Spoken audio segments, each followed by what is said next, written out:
ಭೂಕುಸಿತಕ್ಕೆ 3 ಮಹಿಳೆಯರು ಸೇರಿ 6 ಮಂದಿ ದಾರುಣವಾಗಿ ನೆಲಸಮವಾಗಿದ್ದಾರೆ. ಗುರುದ್ವಾರ ಮಣಿಕರಣ ಸಾಹಿಬ್ ರಸ್ತೆ ಬಳಿ ನಿನ್ನೆ ಈ ಒಂದು ಭೂಕುಸಿತ ಸಂಭವಿಸಿದೆ.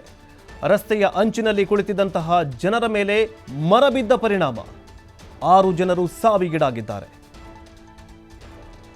ರಸ್ತೆಯ ಅಂಚಿನಲ್ಲಿ ಕುಳಿತಿದ್ದಂತಹ ಜನರ ಮೇಲೆ ಮರ ಬಿದ್ದ ಪರಿಣಾಮ ಸಾವಿಗೀಡಾಗಿದ್ದಾರೆ. ರಸ್ತೆ ಬದಿ ವ್ಯಾಪಾರಿ, ಕಾರು ಚಾಲಕ ಮತ್ತು ಸ್ಥಳದಲ್ಲಿದ್ದ 3 ಸಾವಿಗೀಡಾಗಿದ್ದಾರೆ. ಹಿಮಾಚಲ ಪ್ರದೇಶದಲ್ಲಿ ಮತ್ತೆ ಭೂಕುಸಿತದ ಭೂತ ಕಾಡ್ತಾಗಿದೆ. ಹಿಮಾಚಲ ಪ್ರದೇಶದಲ್ಲಿ ಕಳೆದ 3-4 ದಿನಗಳಿಂದ ಬ್ಯಾಕ್ ಟು ಬ್ಯಾಕ್ ಆಗಿ ಭೂಕಂಪವೂ ಕೂಡ ಸಂಭವಿಸ್ತಾ ಇದೆ. ಲಘು ಭೂಕಂಪ ಸಂಭವಿಸ್ತಾ ಇದೆ. ಇದರ ಬೆನ್ನಲ್ಲೇ ಈಗ ಮತ್ತೆ ಭೂಕುಸಿತ ಸಂಭವಿಸಿದೆ.